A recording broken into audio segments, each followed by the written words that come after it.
ये सरजमीन गुलबर्गा, ये हफ्त गुम्मत का ये जो तारीखी मैदान है, और इस मुबारक महीने की कसम, अल्लाह के रसूल सल्लल्लाहु अलैहि वसल्लम की मीलाद की कसम और हजरत ख्वाजा बंदा नवाज गेसू दराज रहमतुल्लाह अलैह की इस पाक सरजमीन की कसम, तुम बर्बाद और निस्त नाबूद हो जाओगे। याद रख लो इस बात को। आपने 2 करोड़ ईमेल कर दिया, आप उसी पे अल्हम्दुलिल्लाह अल्हम्दुलिल्लाह करे जा रहे। 4 करोड़ ईमेल आपको कॉन्ट्रडिक्ट करने के लिए पहले से पहुंचे हुए। अब कहाँ जाएंगे? अब क्या करेंगे? सुन लो नरेंद्र मोदी, बीजेपी, आरएसएस वालों, सुन लो। हमारा वक्त किसी के बाप की जागीर नहीं है। ये सिर्फ और सिर्फ अल्लाह की मिल्कियत है, और ये मुसलमानों की मिल्कियत है। हमें इस बात को क्लियर कहना चाहते हैं। जिस तरीके से मेरी जान का मालिक अल्लाह है, जिस तरीके से मेरे बाप और मेरी माँ का मालिक अल्लाह है, इसी तरीके से ये वक्फ प्रॉपर्टी का मालिक भी अल्लाह। हजारों झूठे इनकाउंटर यानी फेक इनकाउंटर किए गए, और यूएपीए, टाडा, पोटा और एनआईए जैसे काले कानून बनाकर हमारे बेकसूर लोगों को जेलों में ठूसा गया। आपको मालूम होना चाहिए, अंबानी का घर भी जिस जमीन पे बना है, 10 साल मुकदमा चला कोर्ट में, वो भी वक्फ की जमीन पर है। तो कहीं ऐसा तो नहीं कि मोदी जी दोस्त को बचाने के चक्कर में है। जो गवर्नमेंट आके पावर में बैठी है, ना वो पढ़ी लिखी है, ना वो इंटेलेक्चुअल्स की है, ना वो सोशल वेलफेयर सोचती है, ना ही वो इस मुल्क की है, ना वो मुआशरे की है, ना वो इस मुल्क में रहने वाले सिटीजन्स की है। This video is sponsored by Mahalakshmi Jewelers, Mano Multi Speciality Hospital, KBN University, Imran Silk House, Bharat Chicken Center, Al Sharia Group of Institutions, Big Neuropsychiatry Hospital, and by Rich Tea, स्वाद में richness।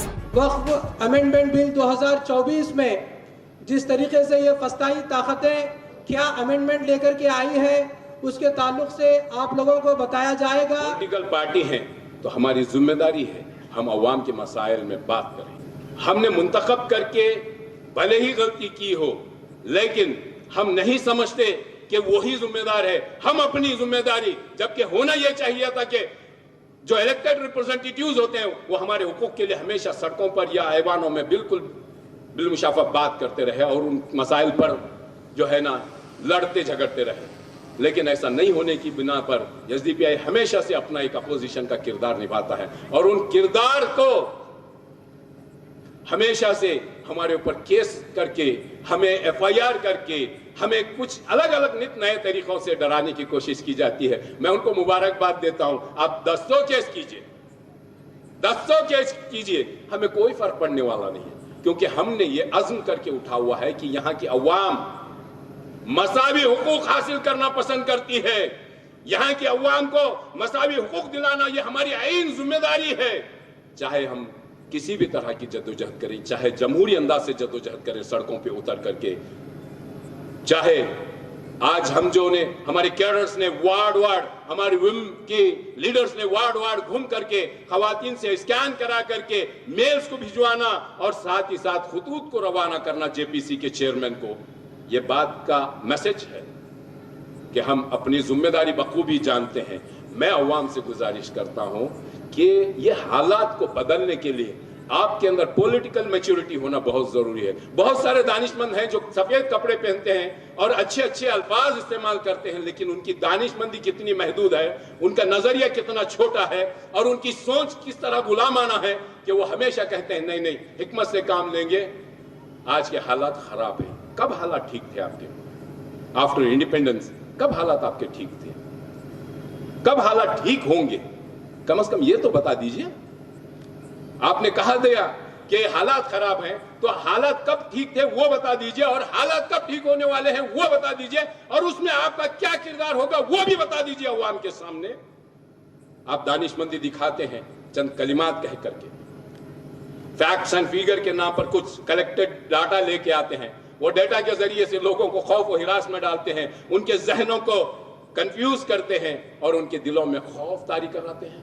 वक्फ छोटी सी बात है कि कि एक ऐसी जमीन का टुकड़ा या ऐसा गिफ्टेड एक प्रॉपर्टी जो अल्लाह के नाम पे इसलिए दे दी जाती है ताकि उससे लोगों का वेलफेयर, सिर्फ और सिर्फ लोगों के वेलफेयर का काम करने वाली का एक बोर्ड, जिसको आज अगर गवर्नमेंट अमेंड करना चाह रही है, जबकि वो अमेंडमेंट नहीं होगा, वो अमेंडमेंट के थ्रू आपसे छीनने का काम होगा, क्योंकि 2014 से जो गवर्नमेंट आके पावर में बैठी है, ना वो पढ़ी लिखी है, ना वो इंटेलेक्चुअल्स की है, ना वो सोशल वेलफेयर सोचती है, ना ही वो इस मुल्क की है, ना वो मुआशरे की है, ना वो इस मुल्क में रहने वाले सिटीजन्स की है। आप कोई मुद्दा उठा के देख लीजिए, औरतों का हाल देख लीजिए, किसानों का हाल देख लीजिए, लेबर तबके को देख लीजिए, मिडिल क्लास को देख लीजिए, प्राइवेटाइजेशन के नाम पे आप देख लीजिए, और उसके बाद चंद लोग जिनको बड़ा सरमाया देकर इस मुल्क के आधे से ज्यादा रिसोर्सेज पर बिठा दिया गया। आपको मालूम होना चाहिए, अंबानी का घर भी जिस जमीन पे बना है, 10 साल मुकदमा चला कोर्ट में, वो भी वक्फ की जमीन पर है। तो कहीं ऐसा तो नहीं कि मोदी जी दोस्त को बचाने के चक्कर में है। उसके बाद एक छोटी सी मिसाल दूंगी, ऐसे तो हमारे पास बहुत लंबी लिस्ट है फिगर आउट करने के लिए। मथुरा जाइए, मथुरा में बड़े मंदिर है, मशहूर मंदिर, लिस्ट निकालिए, आपको पता चलेगा। यहां मैं बात इसकी नहीं कर रही हूं कि किसी ने हमसे अभी कुछ छीना है, लेकिन हाँ, छीनने की तैयारी जरूर है। वक्फ ऐसी जमीन है जिस पर मंदिर भी बने हुए, यानी कि वक्फ ने अपनी वक्फ की जमीन को गिफ्ट किया है उनके लिए भी। क्यों? To maintain the communal harmony, भाईचारा, सो कॉल्ड भाईचारा। आपको पता है, आप रोज व्हाट्सएप पे सब लोग अपने स्टेटस पे खाली यही काउंट लगा रहे हैं कि इतने ईमेल चले गए, इतने ईमेल चले गए। आपने 2 करोड़ ईमेल कर दिया, आप उसी पे अल्हम्दुलिल्लाह अल्हम्दुलिल्लाह करे जा रहे। 4 करोड़ ईमेल आपको कॉन्ट्रडिक्ट करने के लिए पहले से पहुंचे हुए। अब कहां जाएंगे? अब क्या करेंगे? हम देख सकते हैं कि हमसे हमारी बाबरी मस्जिद हमसे छीनी गई। आजादी के बाद हर वो 10 साल में ऐसे बड़े बड़े दंगे करवाए गए जिसके अंदर मुसलमानों का कत्लेआम किया गया। हमें तालीम, सियासत, रोजगार और तिजारत से दूर रखा गया। हजारों झूठे इनकाउंटर यानी फेक इनकाउंटर किए गए, और यूएपीए, टाडा, पोटा और एनआईए जैसे काले कानून बनाकर हमारे बेकसूर लोगों को जेलों में ठूसा गया। देश के कोने कोने में मॉब लिंचिंग कर दी जा रही है। हमारे मस्जिदों, मदरसों, दरगाहों और कब्रिस्तानों को भी नहीं बख्शा गया। सीए और एनआरसी जैसे कानून लाके मुसलमानों को सताया गया। फ्रीडम ऑफ रिलीजन छीन ली गई। हिजाब और टोपी को क्रिमिनलाइज किया गया। बुलडोजर के जरिए हमारे घरों को, इबादत गाहों को, प्रॉपर्टीज को डेमोलिश किया गया। दोस्तों, ये सब कुछ हमेशा जुल्म और नफरत खून के दरियाओं में डुबोकर किया गया। अब वो हमसे हमारा वक्फ भी छीनना चाहते हैं। हमारा वक्फ, मैं साफ अल्फाज में ये कहना चाहता हूं, सुन लो नरेंद्र मोदी, बीजेपी, आरएसएस वालों, सुन लो। हमारा वक्फ किसी के बाप की जागीर नहीं है। ये सिर्फ और सिर्फ अल्लाह की मिल्कियत है, और ये मुसलमानों की मिल्कियत है। हमें इस बात को क्लियर कहना चाहते हैं।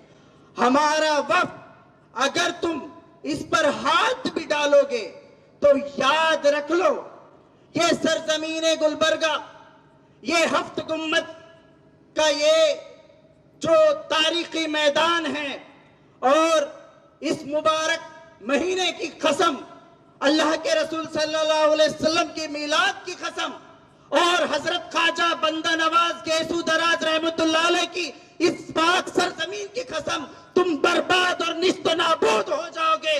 याद रख लो इस बात को। दोस्तों, आज के सियासी माहौल में एसडीपीआई जैसी तहरीक की जरूरत सबको समझना है। मुल्क के कमजोरों बेजुबानों की ये आखिरी कोशिश है। अगर हम आज एसडीपीआई को रियल अल्टरनेटिव नहीं बना सके तो दुश्मन हमारी सांस भी छीन सकते हैं। वो मर्द नहीं जो डर जाए हालात के खूनी मंजर से, वो मर्द नहीं जो डर जाए हालात के खूनी मंजर से। जिस हाल में जीना मुश्किल हो उस हाल में जीना मर्दी है। हमारे जिस्म जख्मों से जोर से ही, हमारे जिस्म जख्मों से जोर से ही, मगर तुम अपने शिकस्ता तीर गिनो, खुद अहले तरकश बोलेंगे ये लड़ाई किसने हारी है। ये लड़ाई हक की लड़ाई है, ये लड़ाई तुम ही हारोगे, तुम ही हारोगे। अपनी प्रॉपर्टी बचाने के लिए अपनी जान की, अपनी माल की जब हम फिक्र नहीं करते तो अल्लाह की प्रॉपर्टी बचाने के लिए कि हम अपनी जान की, माल की डर से हम पीछे हट सकते हैं क्या? नहीं हट सकते। तो आज 2013 के बाद अगर ये बिल अमेंडमेंट के साथ अगर ये बिल वापस हो गया तो अल्हम्दुलिल्लाह बहुत अच्छी बात है। अगर नहीं तो फिर हमें जो सीए एनआरसी में हम लोगों ने जिस तरह से एक पीसफुल प्रोटेस्ट के जरिए से उसको एक सिस्टमैटिक तरीके से बिल को रोकने के लिए हम जो काम किए हैं, वापस वो मूवमेंट दोबारा शुरू करने की जरूरत है। इससे खौफ खाने का, डरने का, हैबत खाने का कोई जरूरत नहीं, कोई जरूरत नहीं है। हम, मुझे याद है गुलबर्गे के हमारे 2 भाई जेलों में, गुलबर्गे के हमारे 2 भाई जेलों में, हमारे डराने वाले, हमारा मजाक उड़ाने वाले आज भी हमारे साथ हैं। हम क्या समझते थे कि हमारे भाई जेलों में जाने के बाद ये लोग हमें सपोर्ट करेंगे, उनके घर को जाकर उनके माँ बाप को, उनके भाई बहनों को एक दिलासा देंगे। वो करने के बदले में उनके घरों को जाकर डराते थे। हम बोलते थे नहीं, तुम्हारे बच्चों को नक्को करो, बोला ऐसे होशियारी के काम। उल्टा ऐसे माँ बाप को तसल्ली देने के बदले में कुछ लोग उनको जाकर डराने की कोशिश करेंगे। आज भी अगर आप उठेंगे कौम के काम करने के लिए, आप उठेंगे लड़ने के लिए, कुछ लोग हैं आपको फिर डराएंगे, आपको पीछे टांग पकड़ के पीछे करने की कोशिश करेंगे। वो आपका पड़ोसी भी हो सकता है, आपका रिश्तेदार भी हो सकता है, मस्जिद के सदरों भी हो सकते हैं, कुछ उलमा कराम भी हो सकते हैं। लेकिन अल्लाह के वास्ते आपको डरना नहीं है, अल्लाह के वास्ते आपको डरना नहीं है। जब आप अपनी प्रॉपर्टी के लिए लड़ मरने के लिए तैयार, प्लॉट के लिए सड़े, एक प्लॉट के लिए सड़े, अपने घर के लिए, हम देखते हैं जाके, आप फैमिली कोर्ट में जाके देखिए, सिविल कोर्ट में जाके देखिए, भाई भाई के ऊपर केस डाल के लड़ मर रहे हैं। कितने हम मर्डर्स देखे हैं, कितने हम क्रिमिनल केसेस देखे हैं, जरी जरी छोटी छोटी बात के लिए। जब अल्लाह की जमीन के लिए, जब अल्लाह की जायदाद के लिए क्या हम अपनी कुर्बानी नहीं दे सकते? आज वक्त की जरूरत है वो डर और खौफ निकालना है, और डर और खौफ निकालने के लिए social democratic party of India आपके बीच में आ जाइए। एसडीपीआई का नारा भूख और खौफ से आजादी, एसडीपीआई का नारा हम हमेशा से लेके चले हैं और आगे भी लेके चले हैं। तो आज यही वक्त की जरूरत है कि डर और खौफ हमें निकालना है। आने वाले दिनों में बहुत सारे प्रोग्राम्स होंगे, बहुत सारी जद्दोजहद रहेंगे। हमें कमर बस्ता होकर जमीनी सतह पे उतरना है, क्योंकि एक डेमोक्रेटिक कंट्री है। आपको भी राइट है, ये ट्रांसजेंडर जिसको हम बोलते हैं, ट्रांसजेंडर लड़कर अपना हक हासिल कर सकता है, तो आप और मैं क्यों नहीं हासिल कर सकते? किसान अगर लड़कर अपना हक हासिल कर सकता है, उसके ऊपर अगर काले कानून अगर है, तो वो अपनी कुर्बानी देकर, अपनी खून पसीना देकर वो फार्म बिल को पीछे लिए तक अगर लड़ सकता है, तो आप और मैं क्यों नहीं लड़ सकते? अगर लेबर्स इसी इंडिया के, अगर वो उनके ऊपर अगर काले कानून आते हैं, तो वो जमीनी सतह पर उतरकर अगर वो लड़ सकते हैं, तो आप और मैं क्यों नहीं लड़ सकते? ये हमें आज का सबक लेके जाना है। डराने वाले आपको डराएंगे, आपको पीछे जाकर प्रोपेगेंडा करने वाले करेंगे, लेकिन आपको डरना नहीं है। तो social democratic party of India आपके साथ है, और आपसे भी रिक्वेस्ट है, जब भी हमारा अगर कॉल आए ये वक्फ बिल को लेकर, अगर ये खुदा ना खास्ता लागू हुआ, इम्प्लीमेंटेशन हुआ, अगर हम सिविल सोसाइटी के साथ, अलग अलग ऑर्गेनाइजेशन के साथ, मुस्लिम पर्सनल लॉ बोर्ड के साथ, सबकी हिदायत के साथ, जिस तरह से एक टीम बनकर लास्ट सीए एनआरसी में हम काम किए थे, सब मिलके काम किए थे, कोई एक जना नहीं था, सब लोग थे, उलमाए थे, स्टूडेंट्स थे, यूथ्स थे, हमारे औरतें थे, नौजवान बच्चे थे, सब मिलकर जिस तरह से CA/NRC में काम किए थे, उसी तरह की जद्दोजहद हमें वापस लड़ना है। आज के हफ्त गुंबद के इस एहतजाज में मुझे शिरकत करके बहुत फख्र हुआ, बहुत हिम्मत हुई। मुझे ऐसा महसूस हो रहा है कि इस बिल के खिलाफ मुल्क भर में एक लंबी लड़ाई के लिए अवाम तैयार है, औरतें भी तैयार हैं, गोद में बैठे हुए छोटे छोटे दूध पीते बच्चे भी तैयार हैं, बुजुर्ग हजरात आप भी तैयार हैं, मेरे नौजवान साथियों आप भी तैयार हैं। ये लड़ाई लड़के ही जीती जा सकती है, ये लड़ाई लड़नी ही पड़ेगी और ये लड़ाई छिड़ चुकी है। जब पार्लियामेंट के अंदर इसे पेश किया गया, जो चीज प्रपोजल कानून की तब्दीली के लिए या कानून को बदलने के लिए या नया कानून लाने के लिए कोई भी एक प्रपोजल पेश किया जाता है तो उसे बिल कहते हैं, और जब वो अक्सरियत के साथ, फॉर्मेलिटी के साथ पास हो जाता है उसे एक्ट कहते हैं। अभी भी ये एक्ट नहीं हुआ है, ये बिल है। ये बिल को बिल्लों में भेजने का इंतजाम करने के लिए आपके जज्बात की, हौसलों की और कुर्बानियों की जरूरत है। एक नई तारीख हमें बनाना है।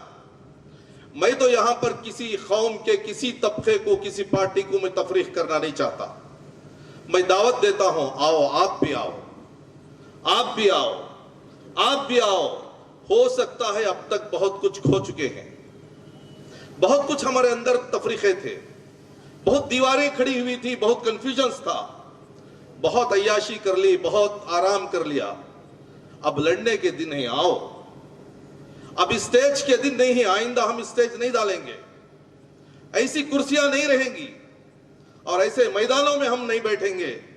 हम रास्तों पर बैठना पड़ेगा, धूप की चिलचिलाती हुई तपिश को बर्दाश्त करना पड़ेगा और फिर जज्बाती बन के नहीं, मजहबी बनकर, मुहज्जिब बनकर, एक नंबर का शहरी बनकर, कॉन्स्टिट्यूशनल लबादा ओढ़कर, रेस्पेक्ट के साथ ये लड़ाई को, हमें एक लंबी लड़ाई के लिए हमें तैयार होना है। वक्फ किसे कहते हैं? वक्फ रुक जाने को कहते हैं। किस चीज से रुक जाना? मिल्कियत से रुक जाना, करप्शन से रुक जाना, दल्लाली से रुक जाना, मिसयूज से रुक जाना। सिर्फ उसका मालिक अल्लाह। इसका कोई चौधरी मालिक नहीं है, कोई चेयरमैन मालिक नहीं है, कोई मुतवल्ली मालिक नहीं है, कोई फैमिली मालिक नहीं है, कोई MLA मालिक नहीं है, कोई MP मालिक नहीं है। इसका मालिक सिर्फ अल्लाह। जिस तरीके से मेरी जान का मालिक अल्लाह है, जिस तरीके से मेरे बाप और मेरी मां का मालिक अल्लाह है, इसी तरीके से ये वक्फ प्रॉपर्टी का मालिक भी अल्लाह। This video is sponsored by Mahalakshmi Jewelers, Manu Multi Speciality Hospital, KVN University, Imran Silk House, Bharat Chicken Center, Al Sharia Group of Institutions, Big Neuro Psychiatry Hospital. and by Rich Tea, स्वाद में richness.